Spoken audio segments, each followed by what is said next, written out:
Good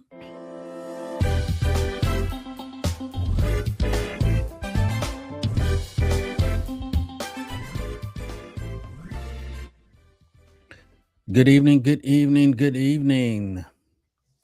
It is Wednesday evening, 6 p.m., and that means it's time for Wednesdays in the Word. Praise the Lord.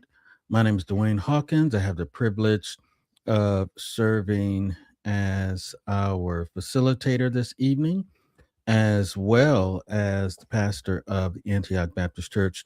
And I want to greet each and every one of you in the name of Jesus and welcome you to our midweek study. We call it Wednesdays in the Word.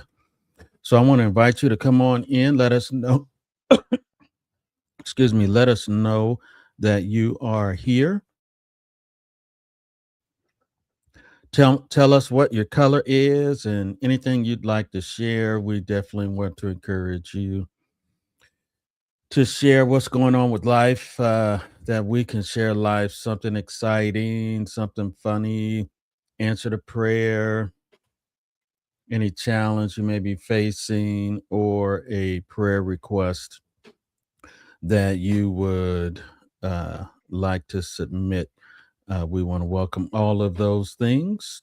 And I will start by sharing that I'm green on today. Feeling pretty good today was a day of rest for me. And so I was able to get some extended rest throughout the course of the day. And for that, I am grateful. If you want to join us on camera in the studio, the link is on the stream as well as in the chat, and would be excited to have you join us on camera in the studio. And so that information is there for you. And good evening. Good evening. What is that? Is none other than Alma Watson. Good evening to you, my friend. She is green and focused. Awesome. Awesome. Awesome. Awesome. Glad to have you with us on this evening. There she is, Stacia. Good evening to you, my friend. She is green also. Glad that you are with us on today. Listen, y'all, I am green. I am ready to go. I still got a little bit of a cough left, but I'm feeling pretty good. Today was a day of rest for me. And for that, I am grateful to God. Aunt Johnny is with us on this evening. She is green. Wonderful, wonderful, wonderful. Glad that you are with us on this evening, as well as I'm grateful that you are in the green zone for today. I'm in the green zone as well. The Lord is bringing me through. I've had some challenges. I've had some rather intense challenges that kind of climaxed last week, and the Lord is bringing me through both of them. And so that's my story for today. I've had some significant, some intense challenges, stressful, I would go so far as to say. But the Lord is bringing me through both of them. And for that, I am grateful to God for his faithfulness. And excuse me, I am grateful for him staying by my side through the tough stuff. Sometimes you got to go through the tough stuff, y'all. And I've gone through some tough stuff, and God never left me. And so that's my story. If you've got something going on, you know what? I'm going to open it up today. If you have a dad joke, if you have a dad joke, I want to invite you to share your dad joke with us on this evening. I may start doing a question of the day as well as our check in, just as a lighthearted way of connection before our lesson starts. Well, sir, give us your best dad joke. Stacia, I don't know if you're a funny person or not. I'm not sure. But if you got a dad joke, tell us your best dad joke on this evening. Karen, glad that you are with us on today. Green today. Wonderful, wonderful, wonderful. Down in the big city. Do you have a dad joke? Today's question, today's opener is your best dad joke. I got a good dad joke and I'm going to tell it, but I want to wait to see if somebody else has I know First Lady has a dad joke. There she is. I know the First Lady has a dad joke. She was playing a dad joke to me on today, earlier today. I know she's got one. Give me your best dad joke. I got one. I got a dad joke, y'all. I sure do. Um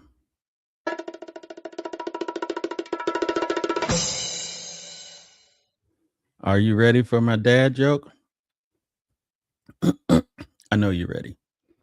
Here we go. Type in your best dad joke, y'all.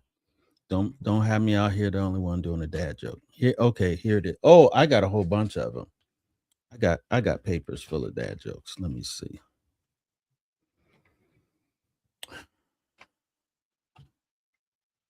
Oh, I got Bible dad jokes. What is Peter's favorite card game? What is Peter's favorite card game? Go fish.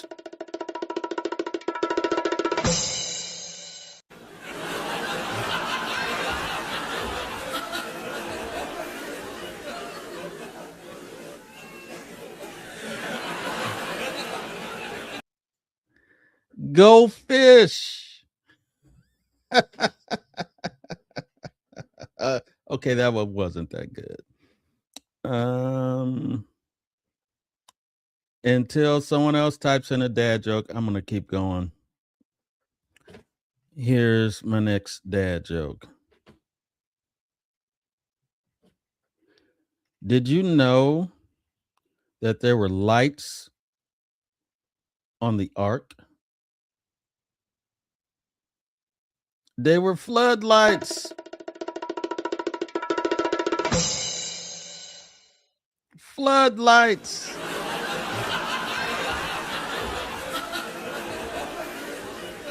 Floodlights.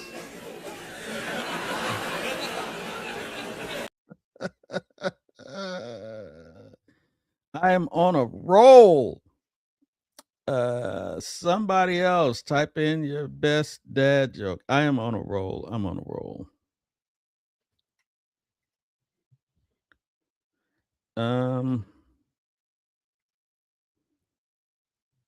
What type of car do missionaries drive? What type of car do missionaries drive?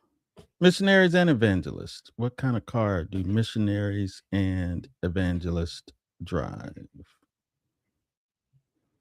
They drive a convertible.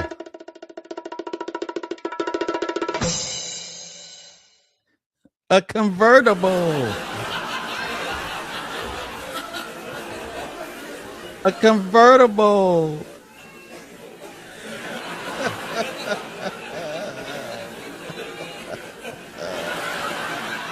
A convertible. Missionaries and evangelists. They drive a convertible. Don't forget to tip your waitresses. Okay, one last one, because no one else has typed in a dad joke and no one else has come on camera to tell their dad joke. I'm going to end with a great one. Are you ready? And here he goes. Oh, wait a minute. Hold on. Y'all don't like my jokes? I almost got her hand on her head. First lady says, Lord have mercy. Oh my goodness. I got one more, Alma. I got one more. Let me see. Here's my last one. What do you call a one-legged woman? What do you call a one-legged woman? Eileen.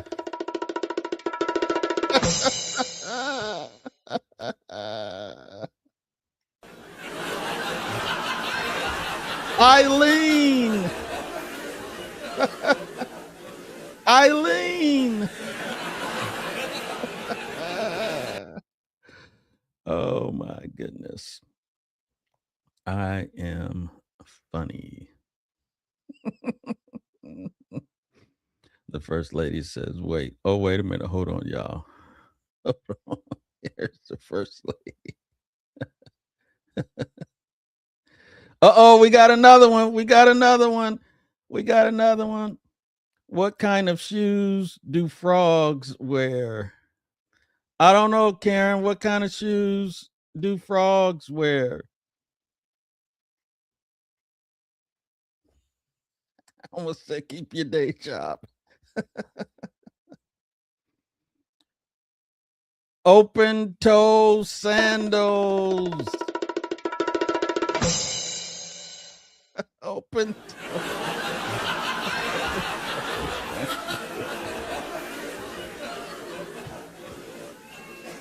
open toe sandals. All right. First lady is here. She's got something to say.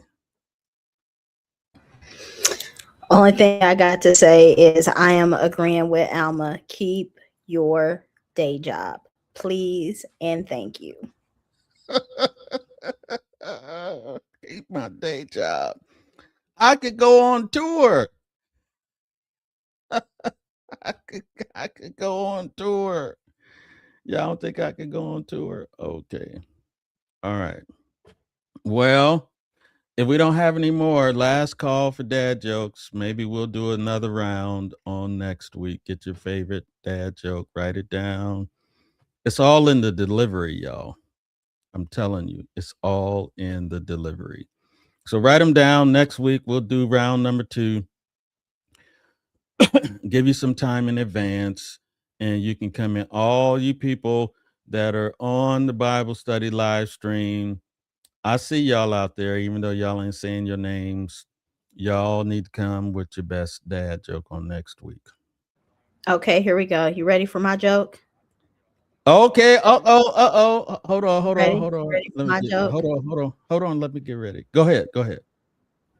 So, you guys, my husband told me that I should embrace my mistakes. So, I gave him a hug.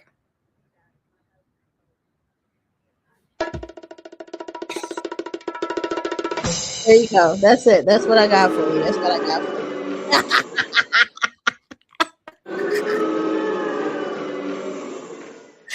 Oh, you want to boo mine? You want to boo mine? Oh, okay. All Okay. God's people said, embrace her mistakes. So she gave me a hug. Y'all gonna let that slide? Y'all want our address? Okay, all right. One more. How do Nobody said it you? was about you. It was a joke. It was just a joke. Stacia's got one. Stacia's got one. Okay, let's see. Embrace my mistakes. So she gave me a hug. Ooh, Lord. Okay, that one kind of stung a little bit, y'all. That one kind of stung. How do you know Peter was a rich fisherman? By his net income. By his net income. Okay, Stacia and Karen, why are y'all encouraging? He was rich by his net income.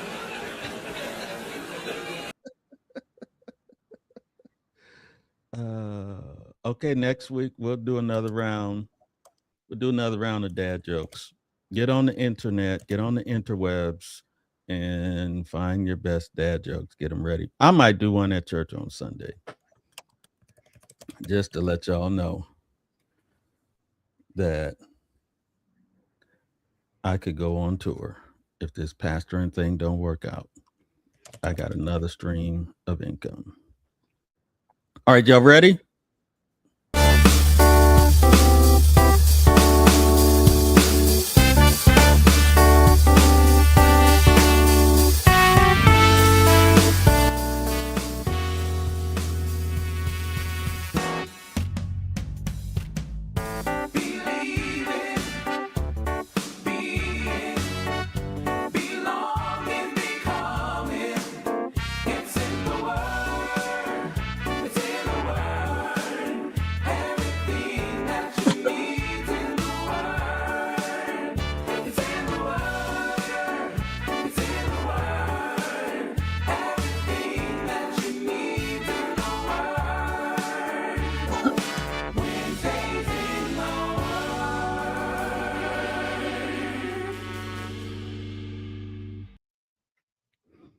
Everything that you need is in the word. I am so very, very grateful. Our spiritual values: believing, being, belonging, and becoming. A little bit of a sermon recap. I preached the sermon on Sunday, Mark 2, 1 through 4. The title was Tear the Roof Off. And the key quote: compassion starts with valuing others and ends with doing something about their situation. It is not compassion until somebody does something. And so this was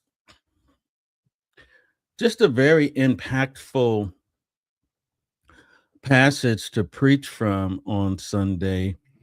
A couple of thoughts: how we live it out. We need to evaluate our care.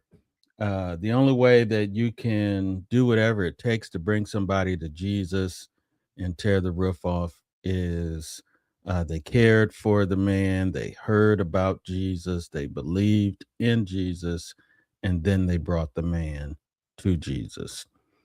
And so, how are we going to live this out? How are we going to put ourselves in position to do whatever it takes to bring people to Jesus? We have to evaluate evaluate our care. Do I care about people's needs, or am I indifferent? Do I look down toward people with needs, or do I look across at them and say, I am him and he is me? That was one of the things I said in the sermon. The four men didn't see a problem to solve, they saw a person to love. And that's where compassion begins, in how we see people through the eyes of the love of God and the value that is inherent. He may have been a paralytic, but he still had value. Yeah. Then remembering what we heard, we looked in chapter 1 and all the things that they must have heard about Jesus. He healed a leper, and he healed many who were sick, and Peter's mother-in-law, and all of the stuff that he did prior to.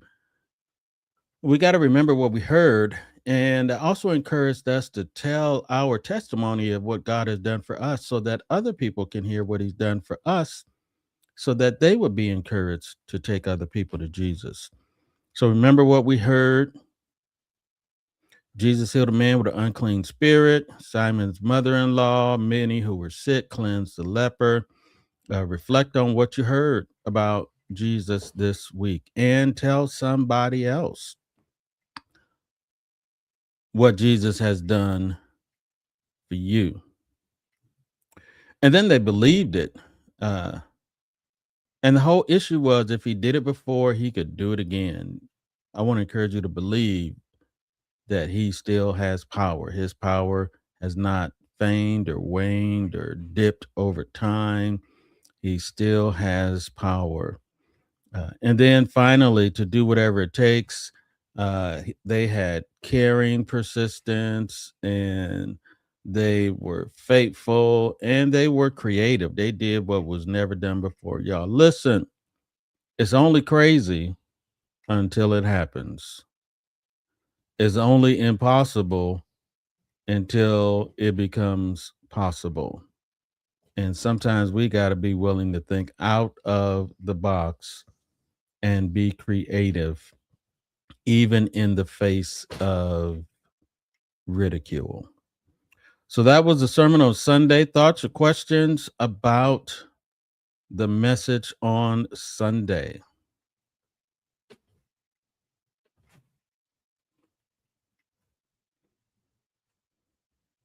You can go ahead and write them in the chat.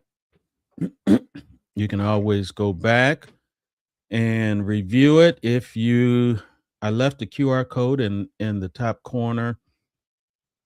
If you don't receive the Monday recap and response email, scan the QR code, put in your first, last name, and email address, and you will receive the weekly worship journal on Saturday. And then you'll receive a follow-up recap and response email on Monday, as well as all the Bible study handouts. And occasionally I'll do a newsletter and all those types of things. So make sure that you sign up, scanning the QR code at the top, first name, last name, and email address. All right. The book of Joshua. Last week we did our introduction. Our introduction was to the books of history. If you signed up, then you got that email after Bible study on Wednesday. And there are also hard copies available at the church. And so today we start the book of Joshua. The book of Joshua is about a lot of things. We've got a one sentence description. And if I were even going to try to reduce that one sentence description to one particular word, it would be fulfillment. This is a book of fulfillment. Joshua, the book of Joshua teaches us and it reminds us that God always keeps his word. It was the lady, I can't think of her name off the top of my head. Uh, she sung, I can't think of the name of the lady, but the song says something like, he may not come with you when you want him, but he's right on time. You can't hurry God. You just have to wait. Trust him and give him time no matter how long it takes. He's a God you can't hurry. He'll be there. Don't you worry. He may not come when you want him, but he's always on time. That's the book of Joshua. Uh, God keeps his word. So let's dive into that, and let's start the first half of our overview of Joshua. One sentence description: Joshua shows God's fulfillment of his land promise and calls his people to faithful obedience and courageous leadership as they enter and settle in the promised land.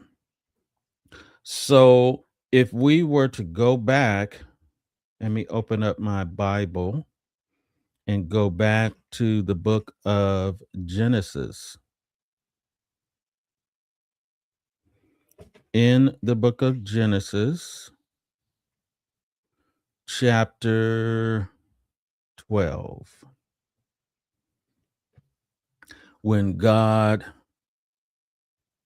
calls Abraham out of his family to follow God, and God's redemptive plan takes a major leap forward out of creation, the fall, the flood, and the spread of the nations. And then it becomes through one man and through his family. Here's what he said to Abram. Now the Lord said to Abram, Genesis chapter 12, verse 1, go from your country and your kindred and your father's house to the land that I will show you, and I will make of you a great nation, and I will bless you and make your name great, so that you will be a blessing. I will bless those who bless you, and him who dishonors you I will curse. And in you all the families of the earth shall be blessed.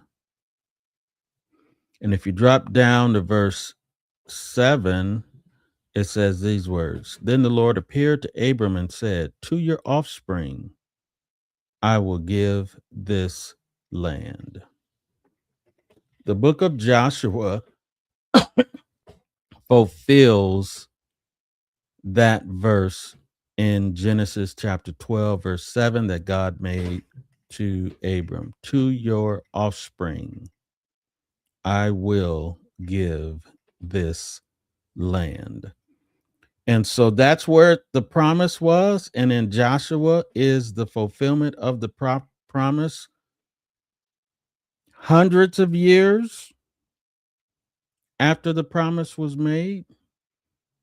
I was reading today, some would suggest 400 years.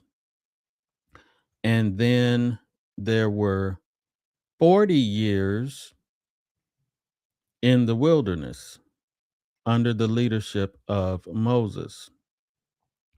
So 400 years till they come out of captivity, in another 40 years in the wilderness. And now in the book of Joshua, they cross the river Jordan, and they enter into the promised land. So again, this is the section of history. The author is Joshua. The book reflects later shaping, but preserves Joshua's leadership and the people's transition into Canaan. The audience, it's the same audience as Genesis, Exodus, Leviticus, Numbers, and Deuteronomy. It's Israel, but not Israel in the wilderness, Israel as they settle in the land. So they were in the wilderness, and then Deuteronomy, it was the second generation, and they hadn't entered in yet, but they were on the brink. And then now that they've entered into the land, the book of Joshua is recorded as the story of redemption continues to unfold.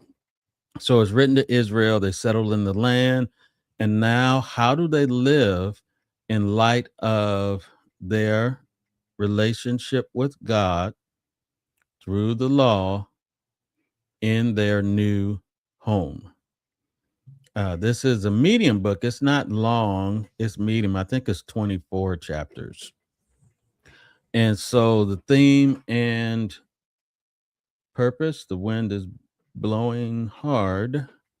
Theme and purpose, covenant fulfillment, faithful obedience, courageous leadership under God's direction. Joshua shows that God keeps his ancient promise to give the land to Abraham's descendants. Remember, we just read that in Genesis chapter 12 and verse 7.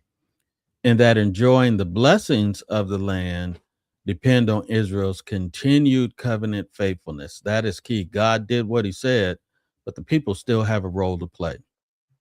So the book establishes victory comes not through human strength or military strategy alone. There is some of that, but ultimately through obedience and trust in God's word and God's presence. It's written to teach Israel and us. Life in the land requires a remembrance of God's faithfulness, public commitment to the covenant, and decisive allegiance to the Lord alone. This is a very active book. And so, excuse me, just a brief outline. Again, it's a medium length, 24 chapters. The opening chapters 1 through 5. What's happening here is we see Joshua's commission and Israel's preparation. This is when they actually enter into the land. Joshua is commissioned as Moses' successor. Israel crosses the Jordan miraculously at flood stage. The people are not the same as crossing the Red Sea out of Egypt, but they also had to cross the Jordan River. It was different. The enemies were not behind them, but it was still a miracle crossing the sea on dry land. The people are reconsecrated through circumcision, and they kept the Passover. And the commander of the Lord's army appears. So that's the opening scene, chapters 1 through 5. Then chapters 6 through 8, we see the conquest of Canaan. Once they enter into the land, they're reconsecrated, and now they begin to conquer the land. There's a southern campaign, there's a northern campaign, and all of that. So in chapter 6 through 8, oh, I'm sorry, I got ahead of myself. Chapter 6 through 8, Jericho falls through obedience to God's unusual strategy. Maybe we'll take a look at that. Achan's hidden sin brings defeat. One man's sin put defeat on the whole nation at Ai. And then there's some repentance that leads to restoration, and the covenant is renewed at Mount Ebal. Then in chapters 9 through 12, then we see these campaigns as they have a northern campaign. And so they conquest the northern and southern Canaan. Israel makes a treaty with the Gibeonites. God fights for Israel in the southern campaign. The northern kings are defeated. God gives Israel victory over all their enemies. And I'm going to just give you a sneak peek. I think it's in this section where they're fighting and God actually made the day stand still and would not allow night to come until they were victorious. Oh my goodness. Amazing. There's some amazing stuff in the book of Joshua. And then we move to chapters 13 through 21. And now that they're conquering the land, now they're dividing it up and division and settlement of the land. The land is carefully divided among the 12 tribes. Each inheritance is described in detail. Cities are assigned to priests and Levites. The promise is fulfilled, and Israel finds rest. And they find rest in the land that God promised. And when they got to where, this is amazing, when they got to where God said they would get to, after they conquered the land that God had given, God gave the people rest. Amazing. Chapters 20 and 21, we get introduced to these cities of refuge and Levitical cities, and we learn something else about the character of God. These cities of refuge are established for all those who kill unintentionally, and Levitical cities provide homes for the priests. God's provision for justice and worship is secured. It is just amazing. I don't want to get too far ahead of myself, but the fact that God did that so that people who did wrong unintentionally didn't get the same consequence as the people who did wrong on purpose speaks to the character of God. And the book ends in high fashion, chapters 22 through 24. Joshua's farewell and the covenant renewal. The eastern tribes returned home. Some of them didn't stayed on the other side, and so they returned home. And Joshua gives final warning about faithfulness, and the people renew their covenant commitment at Shechem, and then Joshua dies, similar to Deuteronomy when Moses dies at the end. We find that Joshua dies at the end of the book of Joshua. After they get in, they settle, they find rest, and they are charged to remember and stay faithful to God. And we hear those famous last words: if it's good to you to do what you're going to do, you're going to serve those idol gods over there, or whatever you're going to do, as for me, choose you this day whom you will serve. As for me and my house, we shall serve the Lord. So those are just the opening essentials. Questions or comments about the beginning of this book?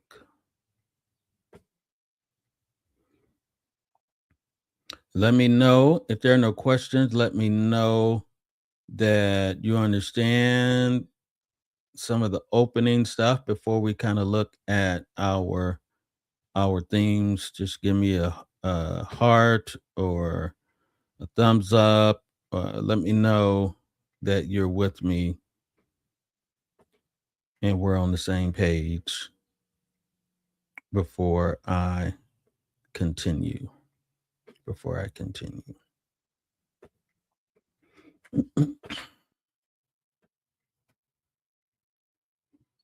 Floodlights. Lights on the ark. They were floodlights. Questions or comments about some of the essential facts? All right. So now, once again, there are three. Oh, there we go. I just needed to wait. Thank you so much. Now that we've kind of looked at the essentials, who it was, who was written to, what was the purpose, all of those just kind of introductory pieces of information. Once again, by now, hopefully you are beginning to understand that we look at the book through three different lenses. One is, what does this book contribute to God's story, his big story of redemption, and how do we see that being unfolded through the book of Joshua? That's one way. And then the second way, we talk about it through the lens of maturity.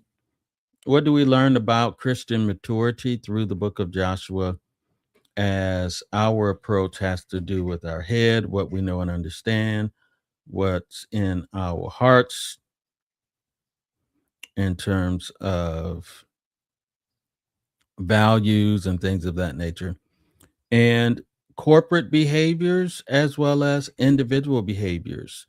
And each one of those four things helps us to have an understanding of what a mature believer looks like. And then the third lens we look at it is through the lens of what does this book add to our understanding of some of the major doctrines of the Bible. So, God's redemptive story.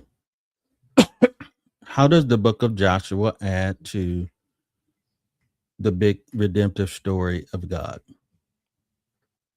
Joshua continues God's redemptive plan, number one, by fulfilling his ancient promise of land. Again, we go back to Genesis chapter 12, verse 7. To your descendants, I believe in King James, to you or in your offspring, I will give this land. And we see God fulfilling that. So a part of his redemptive story is doing what he said he would do. Again, so after 400 years since Abraham and 40 years in the wilderness wandering, God finally brings his people into the land that he swore to give them. Yet Joshua reveals a crucial pattern. God's gift comes with responsibility. The land belongs to God. Israel receives and enjoys it only through covenant obedience. God did what he said, but there is still a part for the people of God to play. The book shows that military victory comes not through superior force, but through obedience to God. And sometimes the unusual ways of God. Jericho's wall falls to marching and trumpets, not siege weapons, for example. Joshua also introduces the theme of rest. This is a major theme, the theme of rest.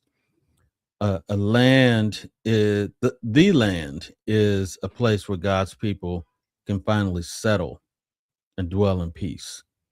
Yet this rest depends on continuing faithfulness to the covenant, as we will note at the end of the book. So Joshua prepares for Jesus by showing that true leadership requires submission to God's authority, that true rest comes through covenant obedience, and that God welcomes those who respond in faith. We don't see Jesus, but we see in the book of Joshua our understandings that set the stage for us to grasp who Jesus is. Ultimately, Joshua points to Jesus as the greater leader. This was one of the things that came out in our overview last week of the books of history about the role of leadership. Joshua points to Jesus as the greater leader who brings God's people into the deepest rest, salvation, and eternal inheritance, God's presence.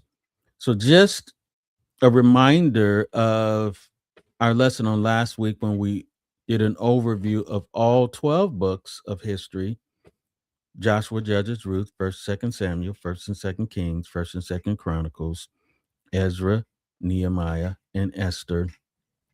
That one of the major themes was the role of leadership, and sometimes there were good leaders and sometimes there were bad leaders. And even the best of leaders could not do what the Lord does. And so we see that lived out in the book of Joshua. So, as we take a look at what this book contributes to our understanding of a mature believer, there are certain things that mature believers know and understand. Excuse me. And in Joshua, that has to do with knowledge that God keeps his promises. Mature believers know that God will do what he said he will do, even when fulfillment takes time and courage. This speaks to patience and the need to trust God and be patient. Mature believers understand that it may take time, but God's going to do what he said he would do. Victory depends on obedience to God's word, not confidence in human strength. They learn that hidden sin affects everybody, and that remembering God's faithfulness is essential to loyalty to God. And that's what mature believers understand. And the book of Joshua teaches us what we need to know and understand about God. There's some things in our heart, things in our corporate hands, but things in our individual hands. I won't go through all of those. I'll allow you to read those, but just focusing on the head part.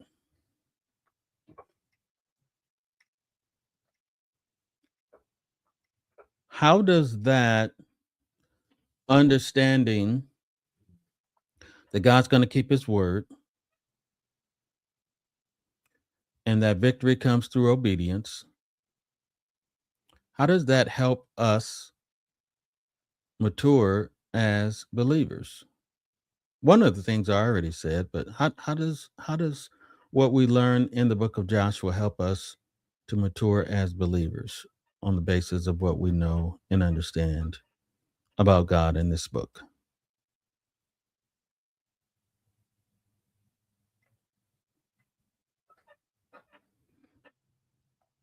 One, it teaches us patience, it teaches us to trust.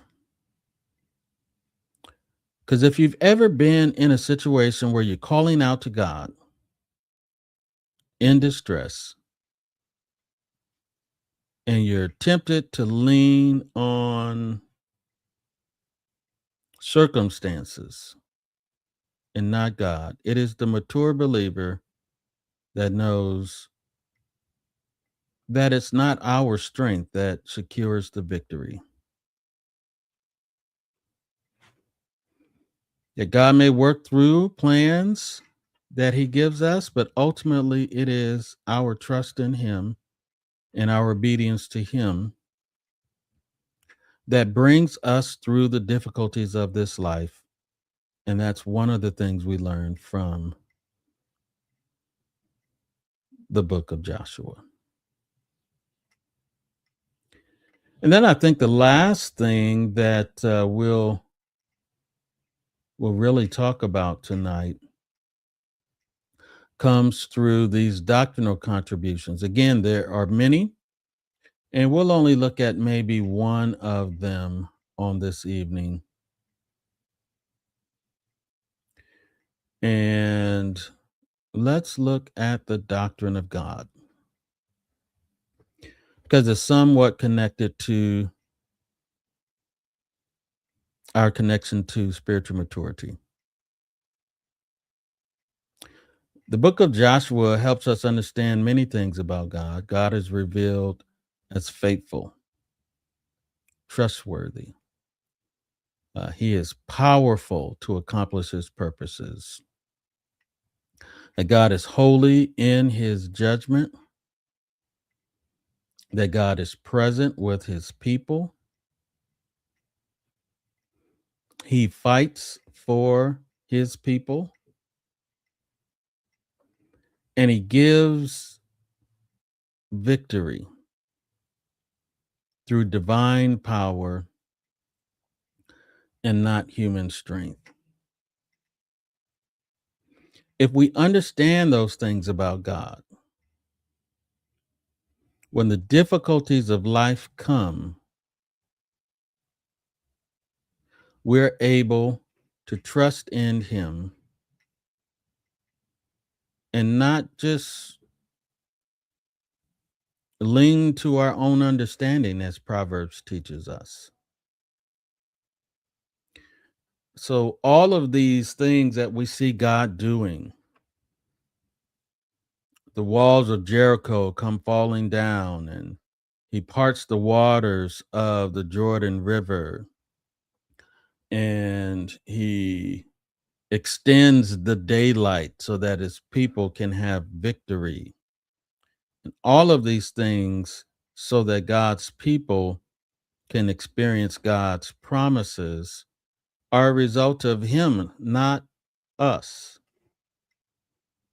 And so I want to encourage us, if you're going to read through the book of Joshua, to read it through the lens of, if God is God and we learn these things about God, how does that impact how we respond in our lives when we experience the difficulties and the testing times, not just the times of blessings, but the times of testing. And so I think that is one of the many great takeaways from the book of Joshua. So next week, we'll do a brief review of the things we talked about tonight. And there are some key passages. Again, if you already have your document, you can just kind of read those key passages. Chapter 1, chapter 3, chapter 6, chapter 24, and just reflect on what they teach us about God's plan of redemption, what they teach us about Christian maturity, and what they teach us about these major doctrines of the faith. It's an amazing book, and there's so many different lessons, a lot of action in the book of Joshua. And I look forward to us continuing our overview of Joshua, and then kind of wrapping up with reading tips and things of that nature. So, questions about tonight's lesson. Questions about tonight's lesson. First Lady reminded us next Sunday is next Sunday, the Wednesday before the first Sunday. If so, then that'll be our fast and fellowship. So we'll wrap up Joshua the week after that. So next Wednesday is the 29th. And so that'll be the Wednesday before the first Sunday. So we'll finish Joshua 2 weeks from tonight, as opposed to next week. Thank you for reminding me. Sure. I don't have a question, but I do have a comment. You were asking, what do we learn from this book of Joshua? And I think one thing that definitely stands out is that our sin not only our sin and our disobedience not only affects us, but it affects those around us as well. And that was a hard pill to swallow in this book. Yes. Thank you for sharing that. Somewhere around chapter 8, chapter 9, there's this great victory in Jericho. And then the next town was a small town that should have been easily conquered coming after the victory in Jericho through the people's obedience. And they were beat um, severely. And after that, God reveals that somebody was disobedient. And because of that one person's disobedience, the entire nation suffered defeat. One person's disobedience, and the entire nation experienced defeat. Can you imagine if that were the case in these United States of America today? One person's disobedience. Yeah. That is a great point. Our philosophy of Ubuntu, the connectedness, is it is just as true as the sky is blue, that we are connected. Our actions are not independent. That God doesn't just deal with us as individuals; He deals with us as a community of people. One person's sin can cause defeat for the entire Antioch Baptist Church. Sobering thought. Any other final thoughts on our introduction to Joshua? If not, look at those key passages, kind of read through your overview document. Next week, we'll be fasting from 6:30 a.m. to 6:30 p.m. We'll have a fellowship meal at the church. And then the following week, we will wrap up our book of Joshua. I'll make sure that there's some hard copies available at church. Maybe not just for you, maybe somebody you know wants to follow along with us. And we certainly welcome that. And that's our lesson for tonight. So may the peace of God be unto you. Let's go change the world.